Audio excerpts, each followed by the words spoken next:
अभी एक बहुत अच्छा डिस्कशन था कि टॉपर और सब टॉपर के बीच में डिफरेंस क्या होता है। जनरल स्टूडेंट और जो 90 प्लस मार्क्स लाते हैं, स्पेशली 95% प्लस, उनमें क्या अंतर होता है।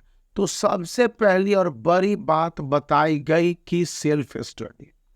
अधिकतर ICSE and IAS student board exam में या इवन क्लास 9th और क्लास 11th के स्टूडेंट कोचिंग पढ़ते हैं, ट्यूशन पढ़ते हैं, ऑनलाइन या ऑफलाइन, और वो जितने भी रिसोर्स है उनका यूज करते हैं। और मैं बताता हूँ कि आप इसे हेल्प बुक को यूज कीजिए तो काफी उपयोगी होंगे। आप इसे हेल्प बुक को भी खरीद के परचेज करके पढ़ लेते हैं। तो आखिर टॉप क्यों नहीं करते? स्कूली लेवल के एग्जामिनेशन हो या आपके बोर्ड के एग्जामिनेशन हो, उसमें स्टूडेंट अक्सर प्लग करते हैं और फिर कहते हैं कि सर आपकी बात काम नहीं देती है। तो देखिए, चाहे मैं ऐसे बुक का रिकमेंडेशन करूं, आप टेक्स्ट बुक पढ़ रहे हो, लेकिन सेल्फ स्टडी की प्लानिंग बहुत जरूरी है। और यह सेल्फ स्टडी होता क्या है बोर्ड स्टूडेंट के लिए? मैं खास करके ऐसे स्टूडेंट की बात कर रहा हूं जिनके 3 से 4 महीने फैक्ट बेस्ड और ऐसे तो 5 to 6 मंथ बचे हुए हैं बोर्ड के एग्जामिनेशन।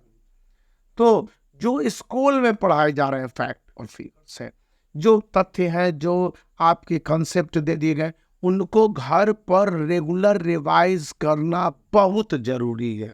बहुत जरूरी मतलब कि किसी भी पॉइंट से कॉन्सेप्ट आप क्या बना पा रहे हैं, क्या उस चैप्टर को समझ पा रहे हैं। सपोज कीजिए मैं ज्योग्राफी में यहाँ पर एक चैप्टर ले लेता हूँ कि मिनरल एंड एनर्जी रिसोर्सेज। तो मिनरल एंड एनर्जी रिसोर्सेज में यह जो सिलेबस का पोर्शन है, इसी पोर्शन को पढ़ना है।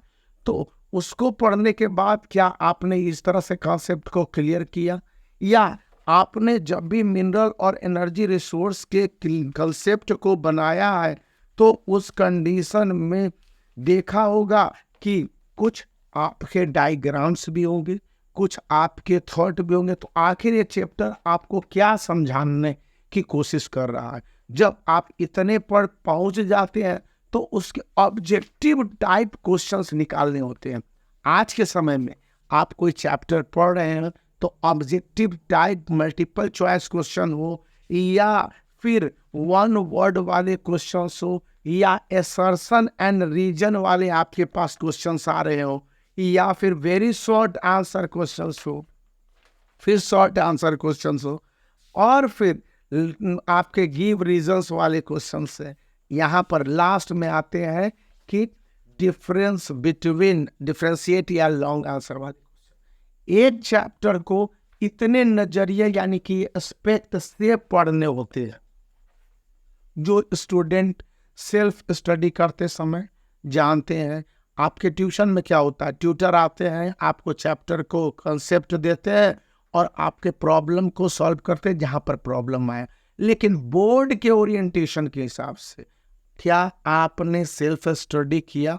क्या आपने इस बात की समझ रखी कि इस एक चैप्टर से एमसीक्यू क्वेश्चन किस तरह से निकल सकते हैं, वेरी शॉर्ट आंसर क्वेश्चंस कैसे निकल सकते हैं, असर्शन एंड रीजन कैसे हो सकते हैं, और गिव रीजंस कैसे हो सकते हैं, डिफरेंशिएशन वाले क्वेश्चंस किसको आप किस तरह से निकाल सकते हैं। ज्योग्राफी हो गया, साइंस हो गया, इवन मैथमेटिक्स में आपके फिगर बेस्ड क्वेश्चंस आ रहे हैं, उसको किस तरह से टैकल करना है। तो इसको तो अपने लेवल पर समझना होगा। और उसके बाद यदि कहीं डाउट होता है तो आप अपने ट्यूटर से, ट्यूशन टीचर से, या ऑनलाइन ट्यूटर से, कहीं भी जो भी रिसोर्स है पता कर सकते हैं। यहाँ पर पढ़ने के नए तरीके डिवाइस करने जो एग्जाम ओरिएंटेड होने हैं, और उसमें सेल्फ स्टडी की आपको चैप्टर की समझ कितने हिसाब से है, तब जाकर बोर्ड एग्जामिनेशन में आपके मार्क्स बहुत अच्छे आएंगे। तो आप इस वीडियो को लाइक कर सकते हैं, चैनल को शेयर कर सकते हैं, सब्सक्राइब कर सकते हैं, क्योंकि इसी तरह से self study the best way होगा।